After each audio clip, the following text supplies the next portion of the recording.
Romains 8, 9. Mais l'Esprit qui a été envoyé d'en haut, parce que Christ il dit moi je suis d'en haut, je suis le pain qui descend du ciel vers vous pour vous donner à manger. Ésaïe 32, 15. Alors, l'Esprit descend du ciel, Ésaïe 32, 15, pour que le désert se change en verger. Parce qu'avant, notre cœur c'était un désert. On vivait dans des lieux arides pour le Seigneur. Et le désert, c'est là que se retrouve la poussière pour le Seigneur. C'est la demeure des chacals et des scorpions et des serpents. C'est ce que nous dit la parole de Dieu. Mais quand l'Esprit Saint, Christ lui-même, descend du ciel, Ésaïe 32, 15, et pour que le désert se change en verger, et que le verger soit considéré comme une forêt. Alléluia. Donc l'arbre bon porte du fruit. Le verger porte du fruit. Il est considéré comme une forêt. Parce que pourquoi il porte du fruit? Avec cette huile, avec le Christ, eh bien, qui fait porter du fruit, eh bien, il est lui-même la vie, il est l'arbre, eh bien, sur laquelle, eh bien, nous sommes aussi greffés, c'est-à-dire Israël et non pas Rome. C'est là qu'on porte du fruit. Ceux qui sont greffés sur Rome, sur les papes, sur les constitutions romaines, ne peuvent pas porter de fruits. Ils sont 2 fois morts, déracinés, la parole de Dieu nous dit. Mais nous, le Seigneur, il dit, quand l'eau arrive, le Saint-Esprit arrive, Ésaïe 32, 15, eh bien, l'arbre, eh bien, il porte du fruit, il est considéré comme une forêt. Et la parole de Dieu, elle dit, les eaux devaient jaillir dans le désert, pour que les malades mentales, parce que quand tu n'as pas le Christ dans ton cœur, et puis que tu es un désert, mais le désert, nous savons que c'est là que se positionnent les esprits impurs, eh bien, Christ ne reste pas parmi les esprits impurs. C'est pour ça qu'il chasse les esprits impurs et il rentre par l'Esprit Saint en nous. Alléluia. Il balaye le temple comme il l'a fait pour les pharisiens. Vous avez fait de la maison de mon père une maison de commerce, une caverne de voleurs, et nous savons que la caverne, ça représente un cimetière, parce qu'à l'intérieur, il y a des morts. Et le Seigneur, pour eux, pour le Seigneur, bien, ces gens-là sont morts. Alors, pour que les malades mentales puissent avoir les yeux qui s'ouvrent, Ésaïe 32, 15, le Seigneur répand des eaux dans le désert, c'est-à-dire son esprit, pour que les malades puissent avoir les yeux qui s'ouvrent et que leurs oreilles s'ouvrent, et que le boiteux saute comme un cerf et que la langue du muet éclate de joie. Et nous savons que le Seigneur, il parle des brebis. Il y a des gens qui présentent des brebis boiteuses, aveugles, au Seigneur. Dans Malachie 1, le Seigneur a dit, présente-les à ton Baal. Ça veut dire que ces gens-là, ils n'ont pas pensé la brebis, ils n'ont pas donné d'huile, et ils les ont laissés s'égarer. Mais c'est ce qui est dit dans la parole de Dieu. Alors là, eh bien, les eaux devaient jaillir dans le désert pour que les malades mentales puissent avoir les yeux qui s'ouvrent, que leurs oreilles s'ouvrent et que le boiteux saute comme un cerf et que la langue du muet éclate de joie. Par le Saint-Esprit. Alléluia. Ésaïe 35, versets 1, 4, 5, 6, 7, 8, 9, 10. Voici votre Dieu viendra lui-même, c'est-à-dire le Saint qui est esprit. Alléluia. Mais il a pris cher. 1 Timothée 3, 16, Jean 1, 14. Et il nous a lavés et il nous a purifiés. Mais en fait, le Seigneur, c'est l'esprit. 2 Corinthiens 3, 17. Et le corps de Jésus était son temple. Jean 2, 19, 20, 21. Alléluia. Donc, là, dans les lieux arides, le Seigneur, il voulait faire refleurir le désert. Ésaïe 31, verset 1, 4, 5, 6, 7, 8, 9, 10. Et nous voyons que les faux pasteurs, quand ils voient la Jérusalem selon la chair, Galates 4, 21 à 31, bien parce qu'ils ont mis des pipelines dans le désert, une eau charnelle, ils disent voici eh bien, le désert refleurit, et ça, eh bien, c'était une prophétie. Mais ce n'était pas pour ça que le Seigneur y parlait. Il parlait pour ton cœur. Tu étais un désert, tu étais une poussière, parce que le poussière, c'est l'homme charnel, c'est là où le serpent se traîne, c'est là où les hommes se traînent, mais là, le Seigneur, il dit, eh bien, tu vas être arrosé, eh bien, de l'esprit, de l'huile, alléluia, et tu vas refleurir, alléluia, parce qu'en ce moment, tu es, eh bien, un désert, et le désert, c'est là où se tient le mauvais, Alléluia, c'est là que se tient l'homme méchant, parce que ça représente son cœur, qui n'a pas Christ, mais qui est un désert. Alléluia, un lieu aride. Alors les lieux arides qui représentent les hommes, qui représentent la poussière. Michée 7, versets 15-16, qui représentent les serpents. Genèse 3, verset 1-14, qui représente l'homme bestial. Ecclésiaste 13, verset 18. Et la voix, la parole, c'est-à-dire l'esprit, alléluia, Dieu qui s'est fait chair, Jean 14, et qui, Jean-Baptiste, il était la voix, il préparait le chemin du Seigneur, 2 Corinthiens 3, 17, c'est-à-dire pour l'esprit. Il était aussi lui-même la voix qui criait, qui annonçait, il préparait le chemin de l'Éternel. Alors la voix, la parole, Jean 1, 14, crie dans le désert. Ésaïe 40, verset 3. Matthieu 3, verset 3. Et nous savons que la bête des champs,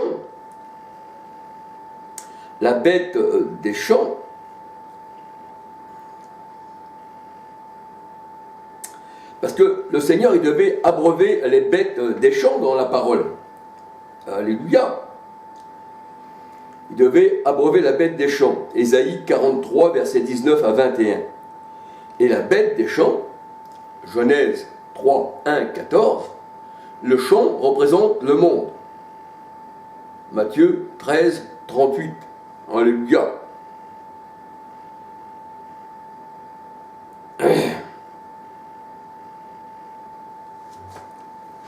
Et là, les bêtes des champs, la bête des champs, Ésaïe 43, verset 19 à 21, eh bien, devaient recevoir la parole pour qu'il soit lavé par l'eau de la parole. Éphésiens 5, verset 26.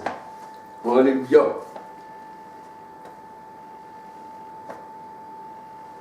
Donc nous savons que la parole, Matthieu 8, 16, Matthieu 12, 28 à 32, Ésaïe 59, verset 21, bien, parole et esprit, ça veut dire la même chose.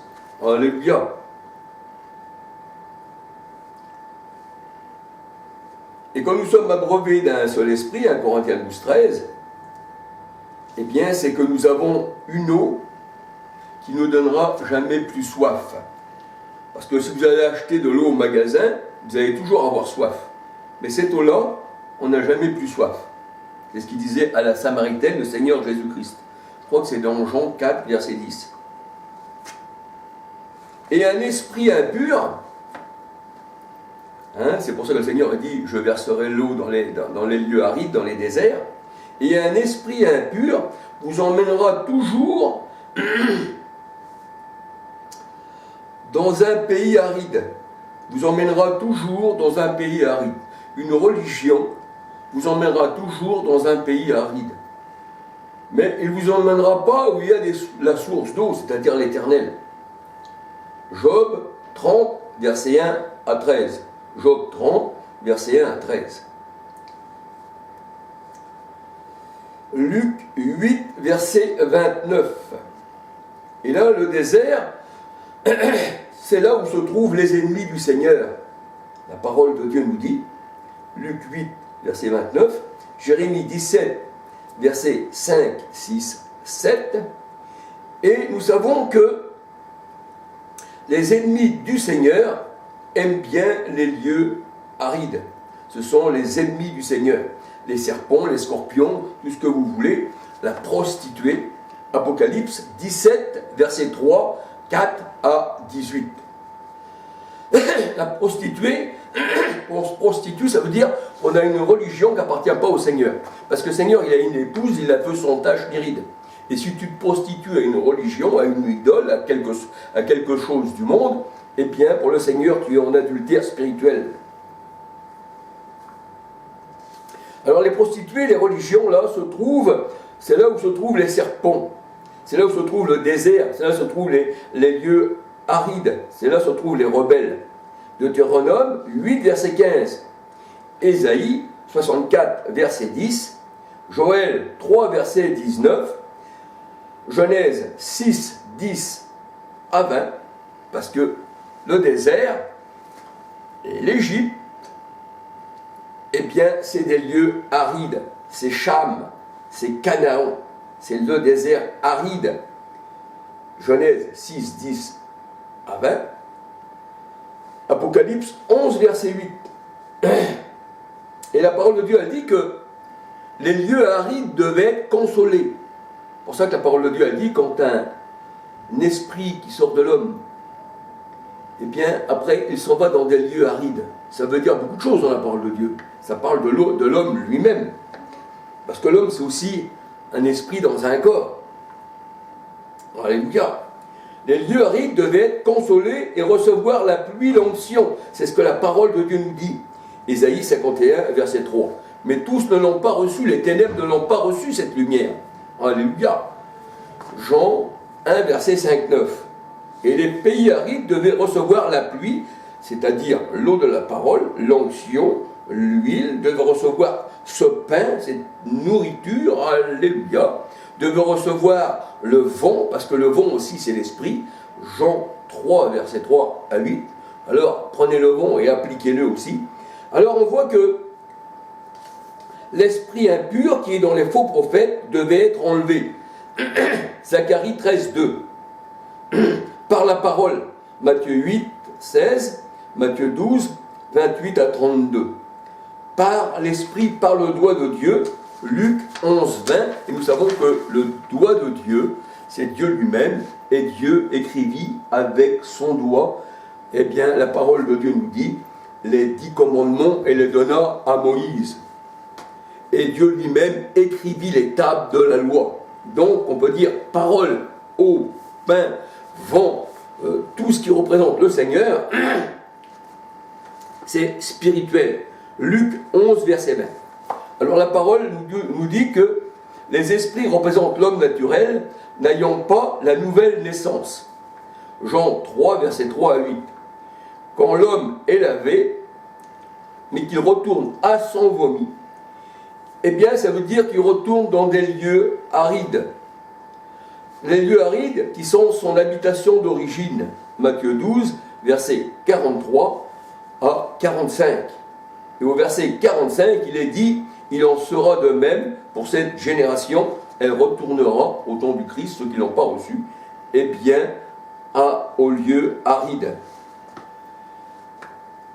Alors l'esprit de sainteté ne convient pas à ceux qui n'aiment pas l'Éternel. Mais comme David aime le Seigneur, et que David était un enfant selon le cœur de Dieu, alléluia, qui est appelé le bien-aimé, eh bien, lui, il ne voulait pas retourner dans les lieux arides, puisqu'il avait été élu déjà avant la fondation du monde, alléluia, David, et il disait, cet Esprit Saint, eh bien, je veux le garder, ne me l'enlève pas, Seigneur. Psaume 51, versets 11 à 13. Et c'est là que nous recevons l'huile. C'est comme nous sommes guéris intérieurement. Nous n'avons plus l'esprit impur et nous ne voulons pas retourner dans les lieux déserts, là où sont les serpents, là où sont les rebelles, là où le peuple hébreu s'est rebellé dans le désert, qui est le symbole de l'homme, et qui disait on veut retourner en Égypte, on veut retourner dans les lieux arides, on veut retourner chez Cham, on veut retourner chez Pharaon, on veut retourner eh bien, à Canaan, Galates 4, 21 à 31, Apocalypse 11, 8. Mais là, c'est pas ça. Parce que si vous faites ça, alors là, eh bien, vous êtes comme le cochon qui retourne à son vomi. Et nous voyons que l'homme de Gadara dans la parole de Dieu, eh bien, quand le Seigneur est venu, il se meurtrissait, et c'est ça, il était parmi les gardiens de cochons, qui représentent ceux qui gardent les assemblées mondaines du monde. Et là, on voit que quand il a rencontré le Seigneur, dans la parole de Dieu, elle dit que là, l'homme de Gadara, eh bien, quand il a chassé cet esprit mauvais, il n'est pas revenu à l'esprit. Hein, c'est-à-dire, cette pensée-là mauvaise n'est pas revenue dans l'homme, dans son désert de son cœur qui était auparavant. Mais là, on voit qu'il était revenu dans son bon sens. Pourquoi? Parce que quand vous recevez l'Esprit du Seigneur, vous êtes vêtus de Christ, alléluia. Vous tous qui êtes baptisés en Christ, vous avez revêtu Christ, vous avez revêtu son Esprit. Vous êtes des enfants d'Abraham. Galates 4, 21 à 31. Galates 4, 29. Non, pas Galates, si. Galates 3, 27, 28, 29. Hein, on a revêtu Christ, alléluia. Et là, la parole de Dieu nous dit dans Luc 8, 29, 31, 32, 33, 35, que l'homme là était vêtu et il était dans son bon sens, c'est-à-dire avec l'Esprit Saint en lui, il se trouvait non plus malade, mais dans son bon sens.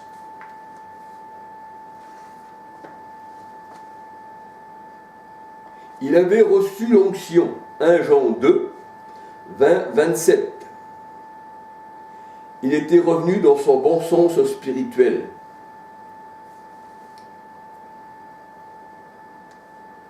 Et on peut dire que quand il était revenu dans son bon sens spirituel, il ne faisait plus partie du monde, qui le monde entier est sous la puissance du mauvais, de l'esprit impur, je veux dire, mais aussi de l'homme mauvais qui gouverne le monde, les dominations, tout ce que vous voulez, les dirigeants de ce monde. Eh bien, on peut dire que le Seigneur, il l'a sorti de l'asile psychiatrique. Alléluia. Et il fut guéri. Alléluia. 1 Corinthiens 2, 12, 16. Et on peut dire que le monde, avec l'esprit du monde, est fou. Alléluia. Or, nous avons l'esprit du Christ. Alléluia. Et nous sommes plus fous, mais le monde dit que nous sommes fous.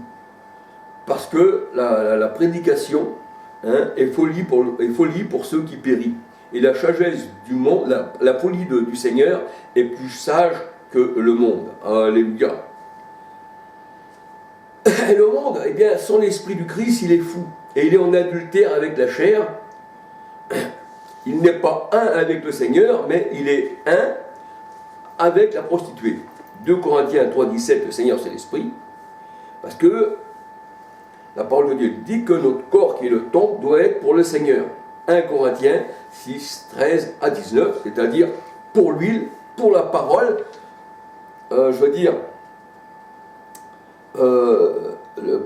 pour le vent, alléluia, parce que l'Éternel, eux aussi, le Saint-Esprit, c'est aussi le vent.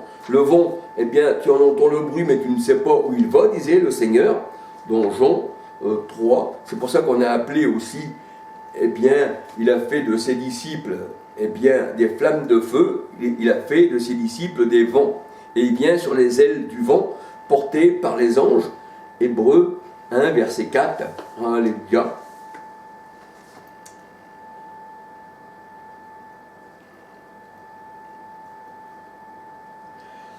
Il est vrai que l'homme aime bien déformer la parole de Dieu. Ils en tordent de sens pour leur propre ruine, la parole de Dieu nous dit. Et ils s'arrêtent sur la lettre. Mais ils ne s'arrêtent pas sur l'esprit qui est spirituel. 2 Corinthiens 3, versets 3 à 6. Ils ne voient que les choses charnelles.